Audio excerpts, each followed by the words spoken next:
اب گفتگو تھوڑی سی ہم جو ہے وہ قانونی نقطے پر لے کر جائیں گے۔ اس سے پہلے ہم نے دیکھا کہ پی ڈی ایم بڑا موبلائز ہے، وہاں پہ ان کا کراؤڈ اور لاہور کے اندر بڑا جلسہ کرنے کا ارادہ رکھتے ہیں۔ استعفوں پہ استعفے جو ہے وہ ایم پی ایس کے بھی جو ہے وہ ہم نے دیکھا کہ آنا شروع ہو چکے ہیں۔ اب سوال یہاں پر قانونی یہ اٹھتا ہے کہ جو اتنے استعفے اکٹھے ہو رہے ہیں، فی الحال تو یہ استعفے جمع کرا رہے ہیں اپنے پارٹی قائدین کو۔ ان قائدین کو 31 دسمبر تک کی ڈیڈ لائن دی ہے پی ڈی ایم نے کہ انہوں نے تمام تر استعفے مولانا فضل الرحمان صاحب کو جمع کرانے ہیں۔ اب سوال یہ ہے کہ مولانا صاحب نے یہ استعفے یقیناً اسپیکر جو قومی اسمبلی کے ان کو دینے ہیں۔ مولانا صاحب خود اس وقت کوئی سیٹ ان کے پاس ہے نہیں، اس لیے وہ اسمبلی کا حصہ ہیں نہیں۔ تو عرفان قادر صاحب ہمیں پروگرام میں جوائن کر رہے ہیں، سابق اٹارنی جنرل آف پاکستان ہے۔ ویلکم ٹو دا شو سر۔ آپ سے سوال سر یہ ہے کہ سب سے پہلے تو یہ بتائیے گا کہ کیا کوئی ایسا شخص جو ممبر قومی اسمبلی نہ ہو، کیا وہ ان تمام لوگوں کے استعفے دینے کا مجاز ہے؟ سوال نمبر 1۔ اور سوال نمبر 2 یہ کہ ان تمام استعفوں کے آ جانے سے حکومت ٹوٹنے کا کتنا خدشہ ہے؟ ہمیں اسٹیٹسٹکس تھوڑے سے بتائیے گا سر۔ دیکھیں، سب سے پہلی بات تو یہ ہے کہ یہ جو استعفے دے رہے ہیں کسی ڈیزگنیٹڈ پرسن کو، تو یہ ایک ایسی سٹیج ہے جو کہ فائنلی تو انہوں نے اسپیکر صاحب کو دینے ہیں نا جی۔ ابھی تو وہ صرف یہ ان کی انٹرنل ارینجمنٹ ہے استعفے دینے کی، لیکن جب وہ کلیکٹیولی سارے وہ نمبر ان کے پورے ہو جائیں گے تو پھر وہ استعفے جو ہیں وہ بھیجے جائیں گے تھرو پراپر چینل، اور وہ جائیں گے اسپیکر صاحب کو، اور اس کے بعد وہ جو ریکوائرمنٹ آپ فرما رہے ہیں کہ یہ اسمبلی میں دینے چاہیے یا یہ اسپیکر کو دینے چاہیے، تو وہ ریکوائرمنٹ پھر پوری ہو جائے گی۔ ٹھیک ہے۔ اچھا یہ بتائیے گا عرفان قادر صاحب کہ جو نمبر آف سیٹس ہیں وہ اپوزیشن کتنی سیٹوں سے استعفے دے، اسپیکر ان کو ایکسیپٹ کریں تو عمران خان یعنی کہ جو بھی حکومت ہے 172 اگر ان کو سیٹیں چاہیے قومی اسمبلی کے اندر تو وہ ڈی اسٹیبلائز ہو سکتی ہے؟ ہاں، یہ جو نو کانفیڈنس کا معاملہ ہے، اگر تو یہ نو کانفیڈنس انہوں نے موشن اس کا لے کے آتے ہیں، اور پھر وہ نو کانفیڈنس اگر تو پاس ہو جاتا ہے پھر تو معاملہ اسٹریٹ ہے، پھر تو وہ وزیر اعظم نہیں رہیں گے۔ لیکن اگر نمبر پورے نہیں ہوتے تو آبویسلی وہ کنٹینیو کریں گے، لیکن اگر نو کانفیڈنس کے بعد کوئی اور شخص ایسا نہیں ملتا جو کہ کانفیڈنس انجوائے کرتا ہو میجورٹی کا، تو اس صورت میں پھر صدر پاکستان جو ہے وہ قومی اسمبلی کو آرٹیکل 58 کے نیچے اس کو ڈیزالو بھی کر سکتے ہیں۔ تو یہ ساری صورتحال جو ہے وہ ان حالات میں پیدا ہو سکتی ہے۔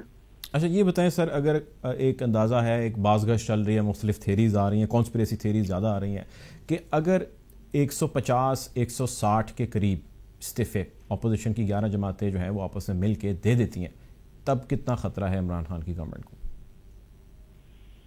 دیکھیں، اس میں ایک بڑی چیز جو ہوگی وہ یہ ہوگی کہ اگر اتنے سارے لوگ استعفیٰ دے دیتے ہیں تو آپ کے جو آنے والے سینٹ کے الیکشنز ہیں وہ تو پھر نہیں ہو سکیں گے، کیونکہ وہ جو الیکٹورل کالج ہے وہ تو وہ کہ پروونشل اسمبلیز، تو یہ آپ صرف نیشنل اسمبلی کی بات کر رہے ہیں یا پروونشل اسمبلیز کے استعفے بھی آ رہے ہیں؟ نیشنل کی۔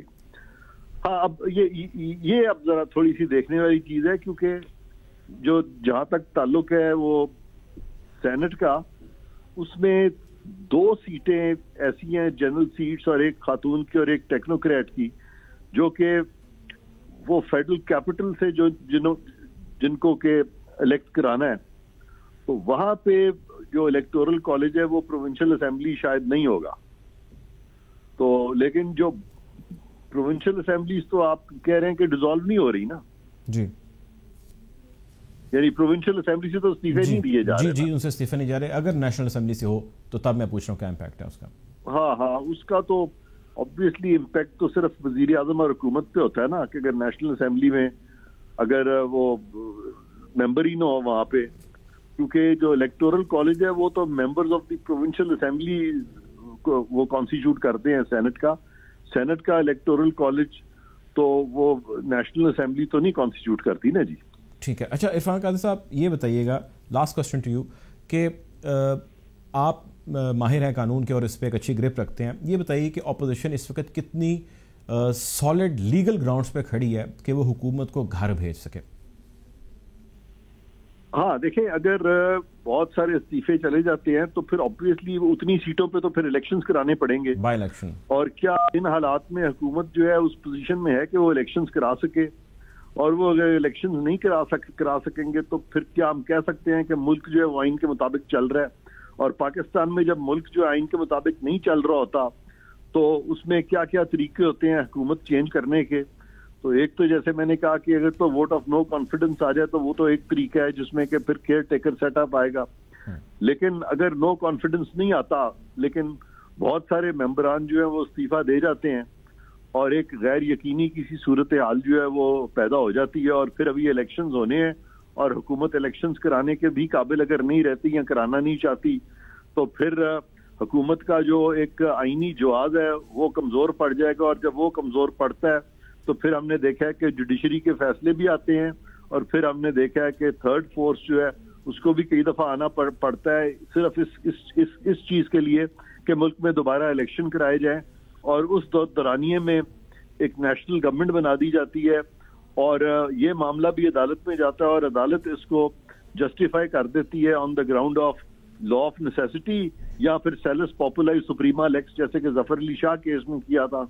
تو یہ چونکہ جوڈیشل پریسیڈنٹس بھی موجود ہیں اور یہ طریقے بھی جو ہے عدالتوں کے فیصلے کے مطابق آئینی کہا گیا ان کو, تو یہ طریقہ کار جو ہے یہ بھی بروئے کار لایا جا سکتا ہے. بہت شکریہ جی. عرفان قادر صاحب ہمارے ساتھ موجود تھے, پاکستان کے سابق اٹارنی جنرل ہیں. یہ ان کا کہنا یہ تھا کہ عمران خان کی حکومت کو گھر بھیجنا بہت آسان نہیں ہوگا, اس کے لیے اپوزیشن کو دل اور جگر اپنا گردے جو ہے وہ بڑے کرنے پڑیں گے اور تمام کے تمام کو جو ہے وہ نو کانفیڈنس موشن لانا ہوگا اور یقیناً ان تمام کو استعفے سبمٹ کرانے ہوں گے اسپیکر قومی اسمبلی کو, نہ کہ مولانا فضل الرحمان یا کسی اور کو. بہرحال پی ڈی ایم جو ہے وہ متحرک ہے, اس کا کہنا یہ ہے کہ ہم نے 13 تاریخ کو لاہور میں جلسہ کرنا ہے اور بڑا جلسہ کرنا ہے. یہ آنے والا وقت بتائے گا کہ جلسہ کتنا کامیاب ہوا ہے.